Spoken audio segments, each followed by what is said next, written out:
Well, this morning on Media and Society, the ANC Elective Conference is taking place in less than a month.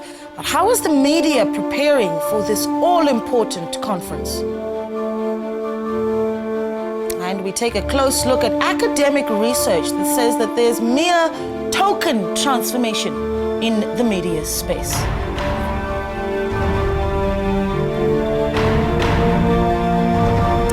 Well, hello and welcome to Media and Society on SABC News, independent and impartial. My name is Naledi Moleo. Now, this is where we look at the intersection between media and audiences. And of course, this show is really not complete without your say. So connect with us via our social media channels and share your views and concerns about how the media works and what we feed you. Use the hashtag SABC Media Society or give us a call throughout the next hour on 011-714-0661 or 0662.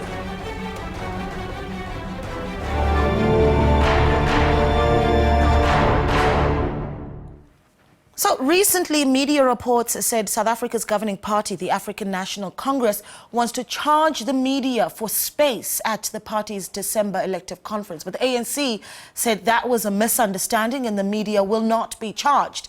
But it's a big one for the party. This year, the party has seen many of its structures proposing various names of those that they would like to see as the leader of the party. But today, we really want to focus in on the media going into the conference. And we ask, what does it take for news organizations to prepare for such a big political conference? And what can we expect from those covering it next month? We're hoping to speak to the editors of various newspapers, but we are now joined on the line via Zoom by Dr Metji Makgoba, who is a communications lecturer at the University of Limpopo. We're also joined by William Bird of Media Monitoring Africa. Gentlemen, a good morning to you. Thank you so much for joining us. I think, Dr. Metji, I want to start with you and say your key concern going into the elective conference about the media, particularly where it's concerned.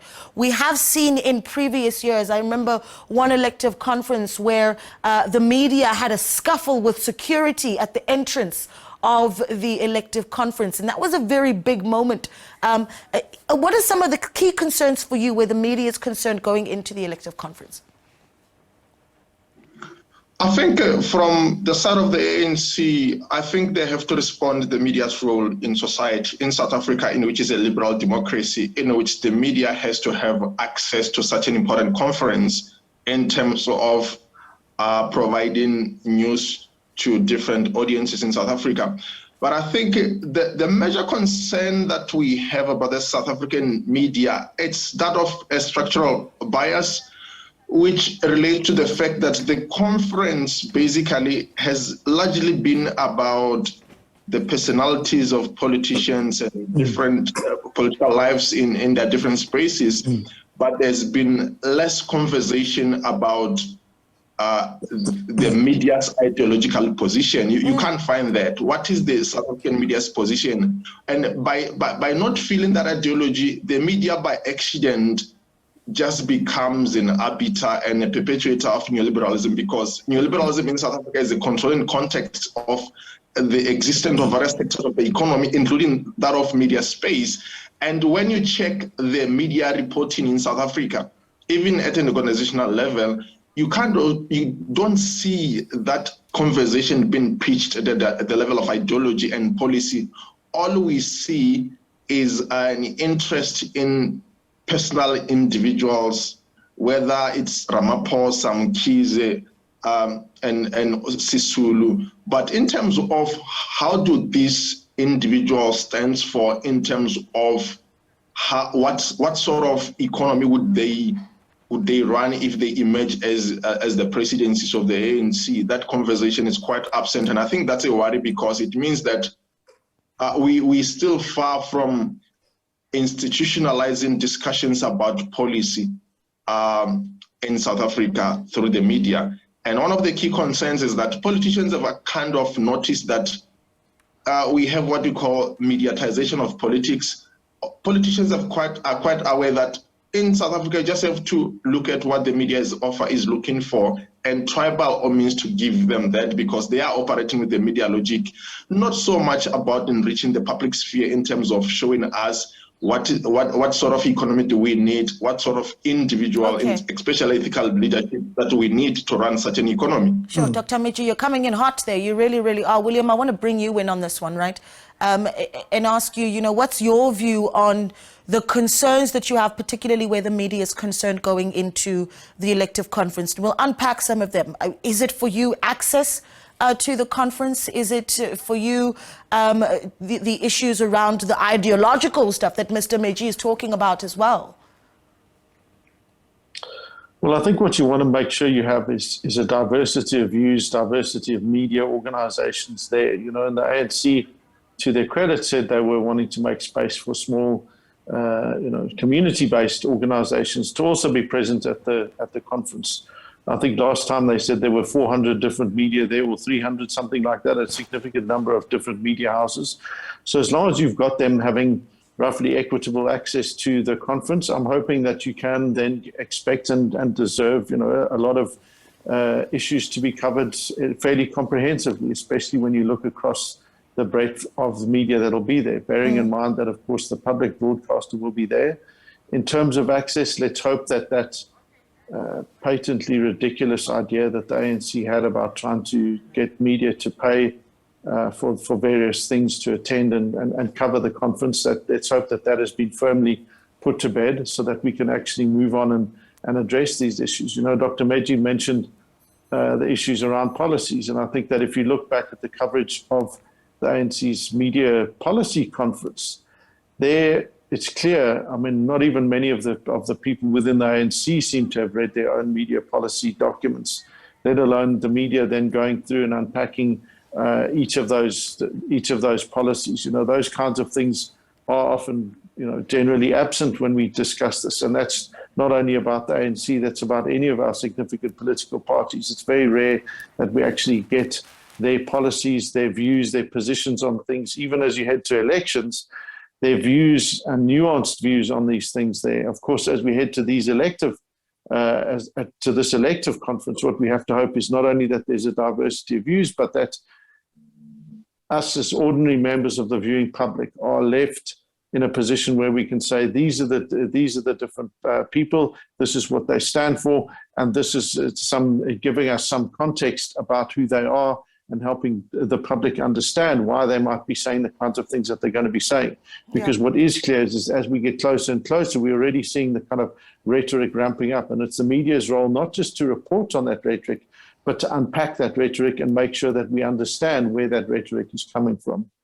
Yeah, I mean, it's a really, really big one, because there's obviously going to be the preparations that go into it as well. And the media is in a very difficult position, let's be honest with ourselves. And I want to bring in right now the editor of Daily News, Mr. Ayanda Mdluli. Good morning to you. Thank you so much for joining us, firstly.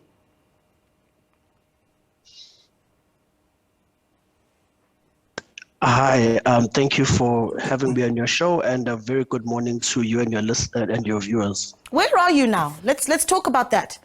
We've got a couple of weeks to go before this very important conference. I think just first things first, as a storyteller for the nation, what this elective conference represents for you, firstly. Okay, I think, the conference is, this particular conference, the 55th elective conference of the ANC, it's very, very important, because historically, first of all, we know that the person who is elected as the ANC president usually becomes the president of the country. But in this particular case, we see that the ANC is at what I would call some kind of a precipice, following, the last 5 years where, there were a lot of disasters that have happened. Mm-hmm. We've seen the July civil unrest, we've seen the COVID-19 pandemic, we've seen the incarceration of its former president, and we've seen the scandals that have tainted the current presidents as well. So looking at all of that, I mean, the ANC has lost major ground. Looking at the municipalities in KwaZulu-Natal and in Gauteng, they've lost most of the municipalities. I think in KZN, the only municipalities that they control through through an alliance with one of the parties, the ABC, is basically the eThekwini municipality. So if you look at the current trend, and if things continue as they are, by 2024, the ANC will be forced to go into coalitions, not just from a municipal perspective, but also from a provincial and a national perspective as well. So, I mean, you know, when you look at these things, it's very, very important, because this might be also another issue to look at, is that, you know, this might be the first time we see a one-term president since Nelson Mandela. So it's a very, very interesting time. And it's quite a very important conference to go into. I don't know if you were able to hear the comment that we got from Dr. Metji as we started the conversation, because I know you came in just a little bit later. But he made a really big point around the media in some cases, particularly where the elective conference is covered, and even the run-up to it. He said that there's sometimes is an obsession with the personalities behind or at the forefront of the conference, and not so much the ideological conversations of what even the trickle-down effect of having X leader is going to be for the economy, for policy, and so on. I wanted to bring in that question for you and say, what do you say to that, and how do you prepare for those big conversations? How does that impact even the team that you deploy to the elective conference? Because you need people that can touch on all of those touch points. Yeah, so he makes a very, very good point. Look, number one, the first things first, you know, as journalists, you must always strive to be ethical, and tell the truth, and always be fair and impartial, you know, whichever way you look at it. But there's a lot that goes into covering an elective conference of this magnitude. And, you know, you look at what the coverage plans entail. So from a reporting perspective, I mean, we look at the development of the coverage plan, you know, getting journals accredited, setting, you know, providing a two-pronged coverage approach, looking at print, looking at digital, and then also, you know, when you look at the issue of the personality or you know, that for me is, you know, you do need to understand where the personality comes from. You do need to know who this person is that's going to be running for all these top positions. So that's not something that one can ignore. But, you know, when you do put your team together, you know, obviously you put a team that is going to cover a wide range of issues, you know, and themes, and setting the tone, you know, doing previews, doing color pieces, doing exclusive one-on-ones, providing that analysis and that insight, looking at the results and what they mean going forward, also addressing policy issues, especially in the case of the ANC. You know, we're looking at the step aside issue, the transformation issue around the South African economy, where the majority of our people in this country are economically excluded. We look at what they have to say about that, the international affairs, the war in the Ukraine and Russia, our membership of BRICS.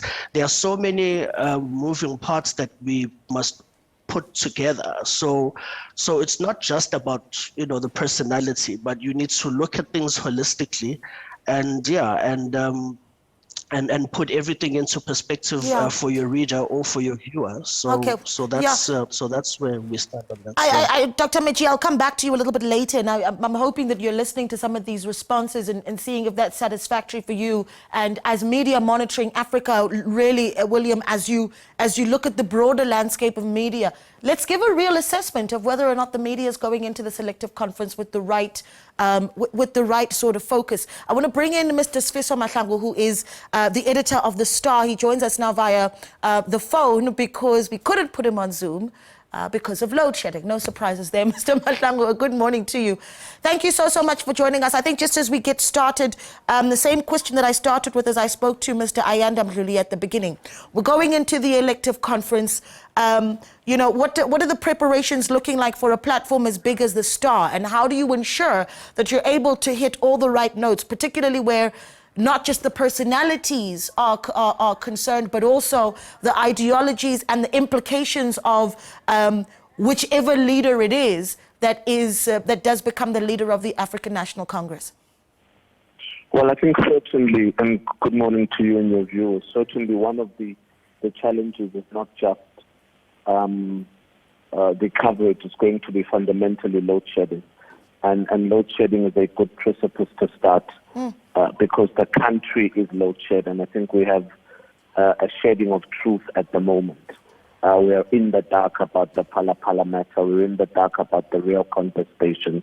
We're in the dark about the accreditation formula on who will be at that elective conference. We're in the dark about how they're going to filter the branches if it's going to be an independent process to get them to vote at Nazareth.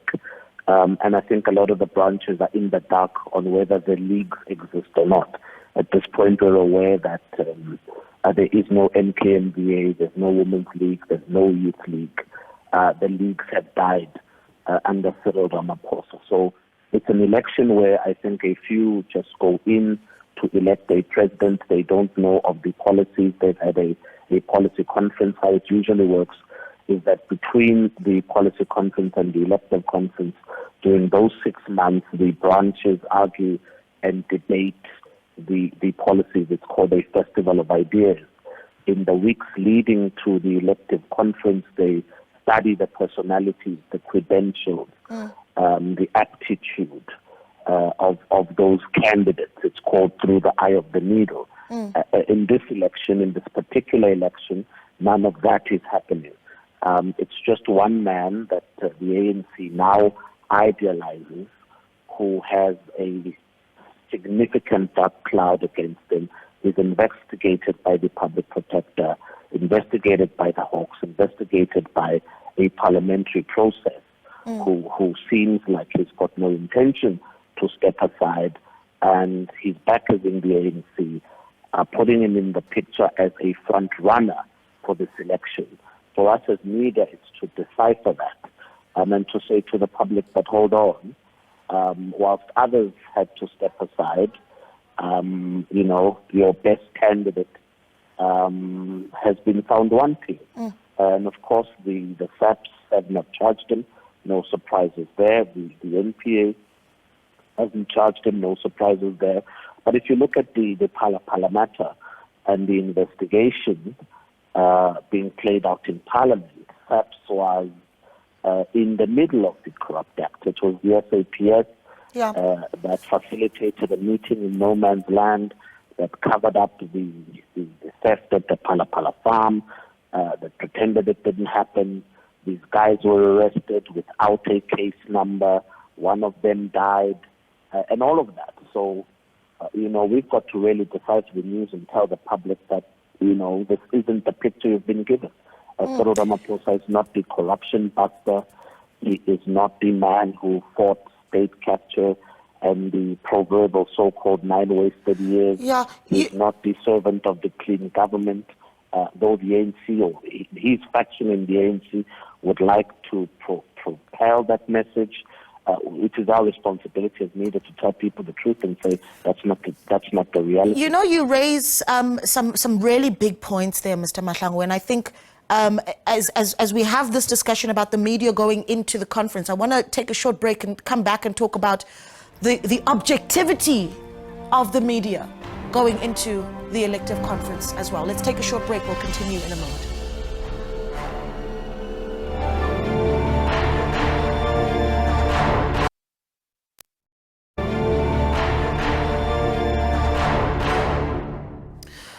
Welcome back. Well, you're still watching Media and Society. And remember, we're taking your calls as well. The number is 011-714-0661 or 0662. Or use our Twitter hashtag SABC Media and Society. I'm still in conversation with Mr. Ayanda Mdluli, the editor of Daily News, Mr. Sifiso Mahlangu, editor of The Star, Dr Metji Makgoba, who is a communications lecturer at the University of Limpopo, as well as Mr. William Bird of Media Monitoring Africa. We're talking about the role of the media going into the highly contested ANC Elective Conference that takes place really in just a few weeks. We've already seen the ANC speaking to the media about the preparations that they are having going into the elective conference. But how is the media preparing for this all-important few days that's coming up? William, I want to bring you in here. Before we went into the break, I wanted to touch on objectivity of the media. This is the reality, is that we're talking about a highly contested elective conference that is politically so important, and we are a politically charged nation. Even the way we tell stories in the country is politically charged. What do you think about where we sit on the role of objectivity of the media going into the elective conference? So I think that when you get to these kinds of issues, there tends to be a kind of political bias across many media. I think, and it's really important that we distinguish the role of the SABC in particular. As the public broadcaster, the SABC and its channels cannot do what Mr. Mahlangu has just done, which, it's fair for him. And if their title wants to put forward a particular slant or view, I think they should own that and declare that. And I don't see that that's necessarily a problem. If a particular media house or organization, other than the SABC, let me be clear, I'm saying the SABC is a very particular role, wants to say we favor or support a particular candidate, I don't think that there's a problem with that, as long as they are clear and open about that, so that when readers, viewers, listeners listen to that particular station or channel, they're aware of what particular bias that they are subscribing to, or which particular faction that media house is favoring or pushing for. For the SABC, I think it's really important that, Mr. Mahlangu highlighted a number of dark clouds around Mr. Ramaphosa. I think that if you're the SABC, you'd look at that and you'd say, yes, these are the dark clouds. Let's look at all of the candidates and see what are the issues that each of those other candidates are facing, because I think that, and it was started by Mr. Metji, Professor Metji at the start. Talking about the ANC is in a very dodgy position overall. There are very few candidates, from what I can gather, who don't seem to have significantly dark clouds surrounding them. And so of that, it's how does the media unpack and help the public understand what are the various things going on here that's likely to lead to whichever group of people are then going to be running and leading the ANC, and therefore then leading us into the 2024 elections, where people will be expected to vote or not vote for them. So I think that on the issue of fairness and objectivity, the media need to be clear about where they stand, what positions and which slate, if you like, they're supporting or not. As long as they're fair and open about it, I think that's probably the way we should be looking at these things. That's an interesting position. Dr. Metji, I'm going to bring you back here. You started off the conversation and you really kicked off with saying that you expect the media, all platforms from print to radio to television, to really start to look at the ideological issues at the elective conference. Having heard from Mr. Mdluli and Mr. Mahlangu, are you satisfied that is happening going into the conference? I think for now, the conference firstly started with just announcing that there's a conference. At the level of angle, I think the predominance is still on individual politicians, not so much about policy. And there's a reason to that. The South African media is quite liberal. And what goes into the conversation, it's in terms of, can they offer us an alternative conversation beyond what we currently have in South Africa as a whole? It's quite difficult, because there's a kind of a symbiotic relationship between the media and politics, in a sense that they have themselves categorized themselves who favors Ramaphosa, who disfavors Ramaphosa. And when you read South African print or listen to some television stations, you can see that the angle that has been taken here is a Tumamina angle, and the way that the favoritism that comes towards the lenience that is given to the president, you can kind of tell that, oh, okay, this person is aligned with Ramaphosa. But that alignment, it's not at a level where it can kind of save this country from the ANC's mess, because what we have, South Africa has a problem of the ANC, which has been managing the economy since 1994. And that conversation now is only as the level of corruption. The ANC is not working because it's corrupt and it has corrupt individuals. But the element of like policy discussion, it's quite absent. And I think William spoke about something very important. He spoke about media pluralism, which I think is quite missing in South Africa. We need a more left media platform in which, in their integrity, they must declare that they are from the left. And if a media organization is liberal, they have to be clear about that. And I think he also said something important about what is objectivity. Objectivity for us is integrity and honesty, which means that if you support a particular candidate, be clear about it, that you support this person based on these reasons, rather than providing a news article that supports a candidate masquerading as a clear news report, where when you read beyond that, this is not actually a news report, it's actually a promotion or some form of propaganda favoring a particular individual. Okay, Dr. Metji, I need to take a call. We've got Joe on the line in Vanderbijl Park. Joe, good morning to you. Thank you so much for calling. Good morning.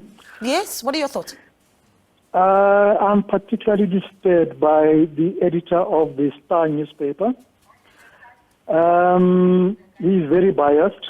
In fact, I no longer read the Star newspaper since I realized that they've become a propaganda machine for the Red Forces.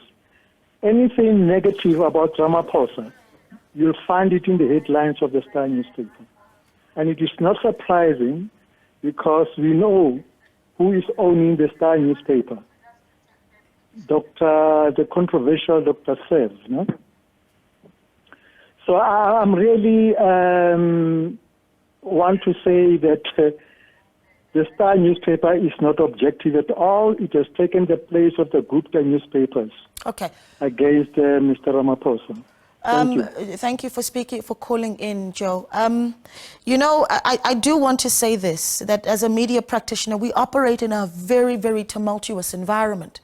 And that needs to be considered when we look at the work that's done by media practitioners, that this is not an easy thing to do on a daily basis when you're dealing with political heavyweights like what we have in this country. And I want to bring you in here, Mr. Mdluli, because, and I want to bring the same question to you as well, Mr. Mahlangu, but Ayanda, let me start with you. How difficult is it really? Especially when you go into the elective conference, I imagine that you're going to physically be there and you're going to have leaders that are saying, let's talk, give me a platform. This is the reality, is that you've got the pressure from the politicians as well. How difficult is that as a media practitioner? Okay, first of all, I'd just like to perhaps just touch on the issue of bias before I answer your question fully. Number one, my viewpoints is that facts are not biased. As long as you present your story, which is backed up by evidence, and you've practiced ethical, truthful, and honest journalism, if it is perceived as it being negative against a Cyril Ramaphosa, for instance, but as long as the facts are there and the evidence is there, that should not be misconstrued as biased or that particular publication having an agenda. That's number one.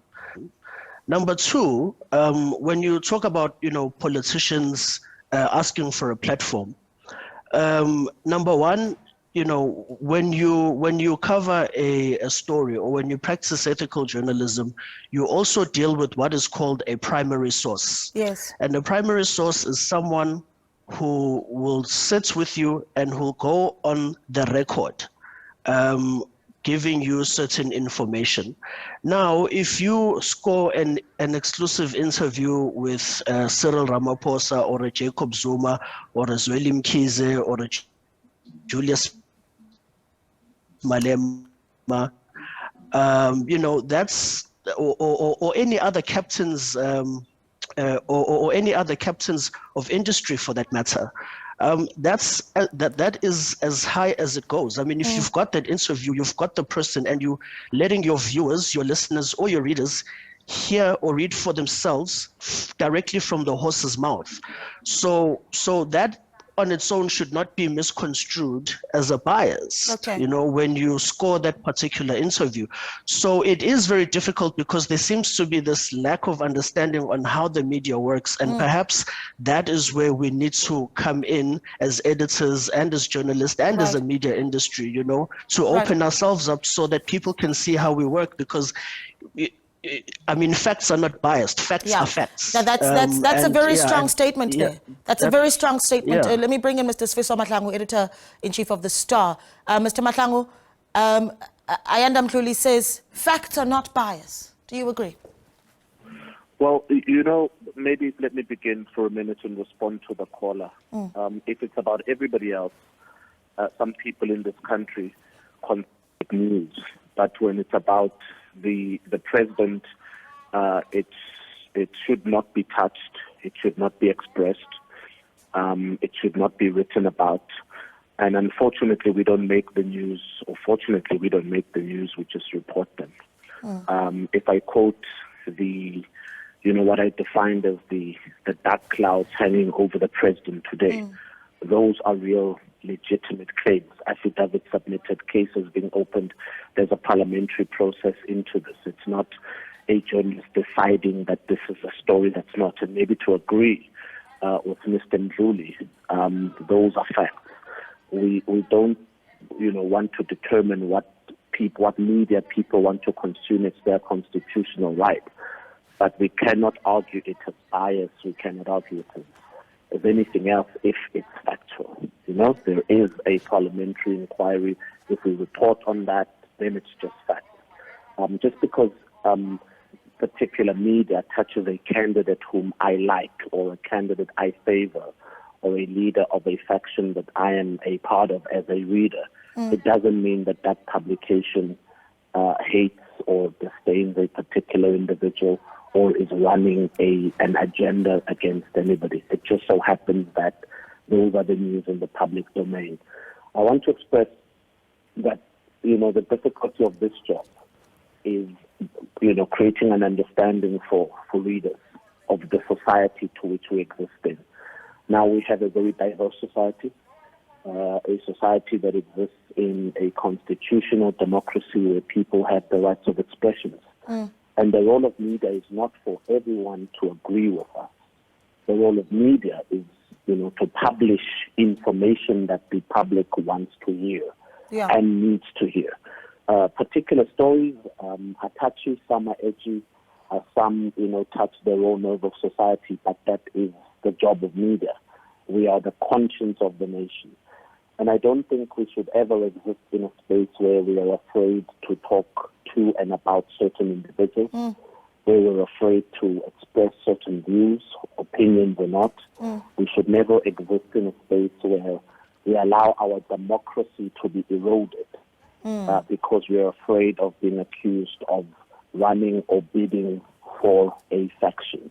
Throughout this democracy, media has always pointed out things about leaders in this country. And I think right now, in 2022, shouldn't be any different. We were saying these things about former President Jacob Zuma, with the Nkandla Gate, with the allegations of state capture. We're not going to be silent right now. It is our job and we must be allowed to do it. All right. Let's take a call. Lester is on the line in Cape Town. Lester, good morning to you and thank you so much for calling Media and Society. Good morning, Naledi. Thank you for taking my call. I'm the chairperson of the Greater Cape Town Civic Alliance, or acting chairperson. I'm also the chair of the Forum of Cape Flat Civics. I just wanted to speak on your issue that you raised. The conversation has moved on slightly, but the issue of objectivity. We are in favor of that as grassroots civil society. But as Media Monitor SA says, we also need those who are subjective, or shall I say, favor a certain political party or faction or even political agenda, to be open about it and transparent about it. But that is also good for democracy, because that allows different people of different views to express themselves. If we closing down the democratic space is very unhealthy. So we need to be able to allow people to express themselves. But the media in that regard needs to be open about where they stand and who they support. And we're not against, for example, more media and those media taking on a particular political agenda, but be open about it. Thank you. Much for calling in, Lester. A very interesting view there. I think everybody is saying the same thing here, really, William, and that is the citizens want objectivity, the journalists want to be able to operate and tell the facts, and that's all it is. I think the really big words that I heard today was facts are not biased. So if I can back up my facts, they're facts. And how you perceive them as the reader or the viewer is really something. And I think that's an important point, William, when I bring you in here and I say, there is, of course, the role of the viewer, the reader, to know who they're reading, right? Oh, clearly. And I mean, a lot of those things are going to determine the impact and the credibility of the media. So if you look back 5 years, the SABC's credibility as a news provider took a serious dive, because at the time it was being headed by a person who clearly had other ideas about what constituted news and what didn't. There was a clear effort to only report certain elements and not report others. There was a clear favorable bias in favor of the ANC and a clear negative bias against the DA and the EFF, for example. And so those things do matter, right? That credibility impacts how people see and perceive that media. When we talk about these things, facts, aren't necessarily biased. I think that when we talk about that, though, when, Mr. Mahlangu said we need to make sure that we bring people into the profession, I agree with that. I think that one of the ways that media need to do this is that they need to be very clear and open about their sources. They need to make sure, particularly in such a contested time, that they say, these are the efforts we went to get sources for this particular story. Yeah. These are the steps we took to verify these things, because what you're going to be seeing and what we can expect a lot more of now are these unnamed sources. Yeah.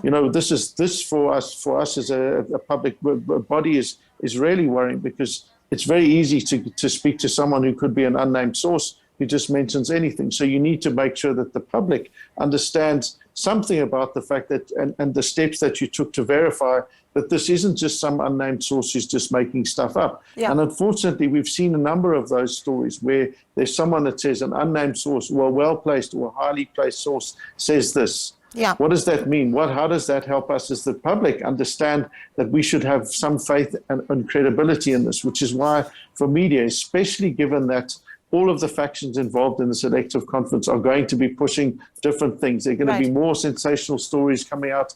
We need to make sure that the media themselves say, these are the steps we took, these are the people we spoke to, this is how we went to verify these stories. If your media doesn't do that, and if they can't do that, and if they fail to do that, then you should be very, very skeptical of whatever that you're reading there, no matter how much it may tune in with your own personal bias or whoever you favor or disfavor.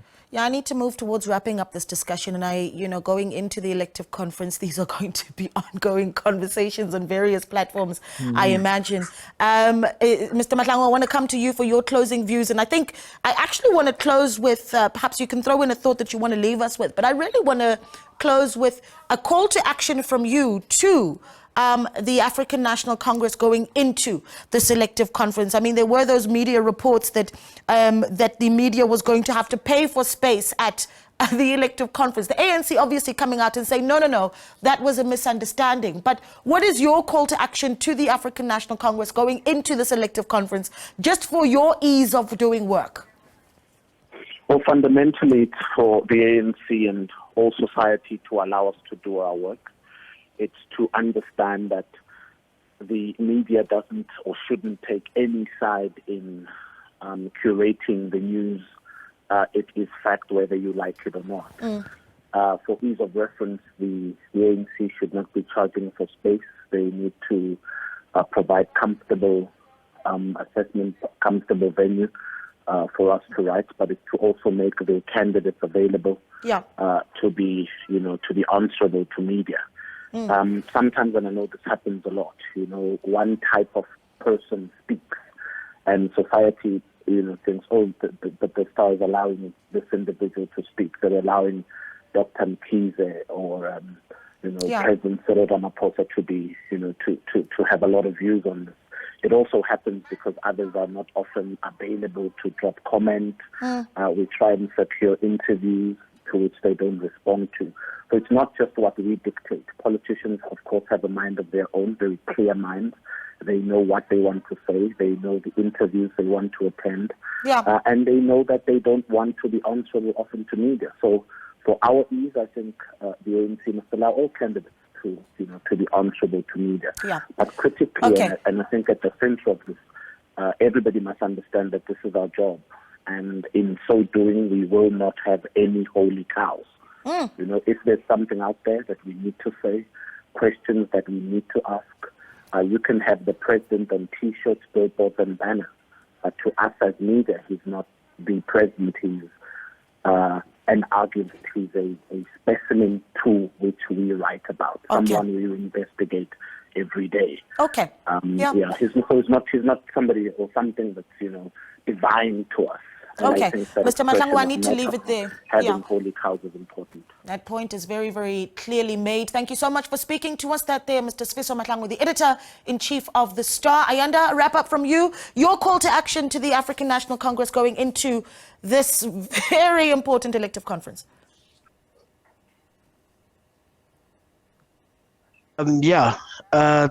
Look, my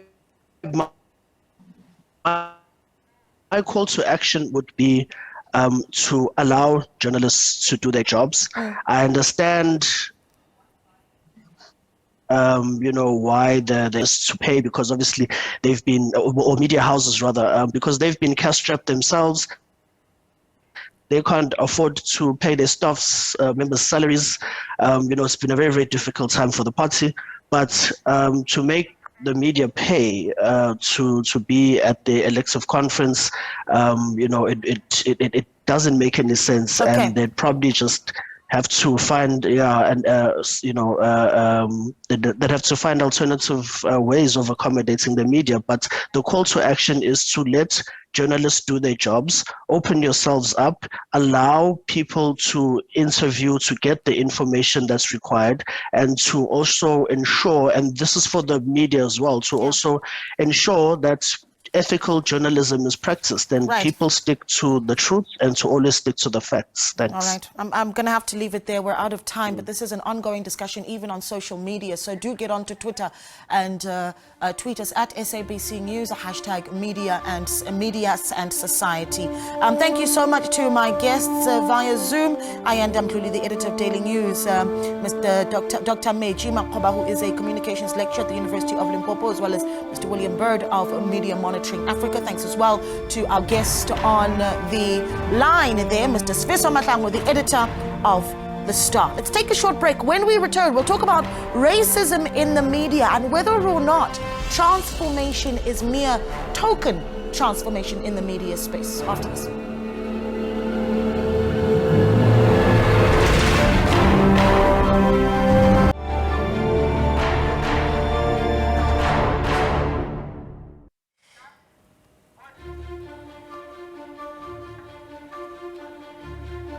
Welcome back. Well, we're getting into a sensitive discussion now. In 2015, at a centenary celebration, Media 24 CEO Esmer Weideman apologized for what he said was Naspers' role in apartheid. This suggests that racism by the media in our difficult history of racial oppression and unjust laws during colonialism and apartheid might very well still exist in the country. 1994 came and South Africa adopted beautiful laws about non-racialism and transformation. But are we really seeing that where the media is concerned? Well, academic research by Dr Prino Govenden suggests that real transformation isn't happening where it matters. Thank you so much for joining us, Doctor. It's always a pleasure speaking to you. You've done some research into racism in the media space, and in fact, in one piece you started particularly with the clicks ad. Yes. That caused quite a ruckus in the country not so long ago. I mean, tell us firstly what it was that you were looking at particularly. Yes, okay, so let's start with the clicks advert. In September 2022, when the country was in a lockdown, Clicks, one of the biggest health and retailers in the country, 2021, sorry, yes, I stand corrected. They released an advert, basically on the online platforms that centered a white woman's hair as beautiful. Yeah, let's see that. We've got the visuals of that. Yes, that would be amazing. Yeah, go ahead. Yeah. So I looked at this, and actually it was such a big uproar that it elicited the most public statements in that particular year, and hashtag racist clicks advert was actually trending. So I looked at that advert, and at the time, it's not, yes, that one, perfect.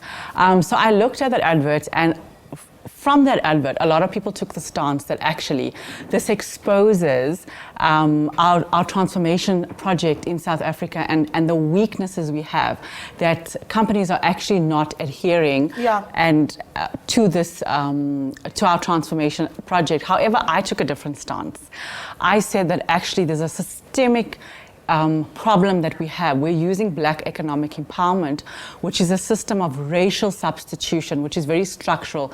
You're replacing one race with another race, which is very problematic. And I'm going to draw from another academic from the University of Pretoria, Professor Joel Madiri, and he is quite apt in explaining why black economic empowerment hasn't worked. He said that racialism is not a simple legal mistake that has happened, and you can't rectify it by new laws. And he argues for radical transformation because he says that basically racism is a brutal structure of power. It's socially engineered, and therefore we need decolonization. So I systemically critique the system we're using in South Africa. I want to get there because you took quite a route to get to that to that argument, right? But you did start with some of the visuals that we're playing here on the screen. It wasn't just the clicks ad. There was a Dove ad as well of a black woman taking off her brown T-shirt. There it is, and there appears a beautiful white woman. We're putting that up on the screen now. We've seen one as well where you put this up in your work as well, where you've got lotions, for instance, that at the bottom are written normal to dark skin, as if dark skin isn't normal. Shocking. And we've talked about this a lot in the country about how that happens because there isn't representation where the decision makers are sitting, the decision makers of media houses, right? I argue, though, that go into any newsroom, there certainly are black people in the room. Go to any advertising agency, there certainly are black people in the room. So what's going on there? Okay, such an important question, Naledi. So I think this is where we really need to take a look at our transformation project. The South Africa today is very different from Nelson Mandela's South Africa of 1994. So what was good for then, and your previous guest mentioned about how we need to look at economic transformation. Yes, the government adopted black economic empowerment. We do need economic transformation. We do need black people as capital owners and represented. But what is transformation there? And I argue in my paper that we've adopted a very Western enunciation of capitalism in our black economic project, which means that if we adopt how the West looks at capitalism, it's then the expansion of Europe, of the European mission and colonialism, which started in 1652. We look at that, and then we look at capitalism as an economic system. But decoloniality argues that actually there's a dark side of capitalism. We had a racial hierarchy where people operated according to this notion of whiteness as superior and blackness as inferior. But however, that is not cemented in our black economic empowerment project. We're just looking at replacement of structures, which is a Western enunciation of capitalism.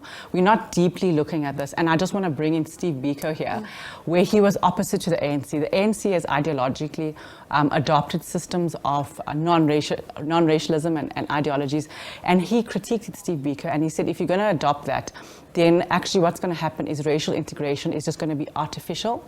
And we need to address what oppression and segregation caused, and these complexes of inferior and superior that white and black people have internalized. So we're not, what is transformation in 2022? And what the Clicks advert has shown is clearly we have not transformed enough. If in fact, we released an advert like that, if such a big health retailer, that by the way, is 80% compliant on the BEE score, but there was no internal conviction at all. The boxes are being ticked. Exactly. Yeah.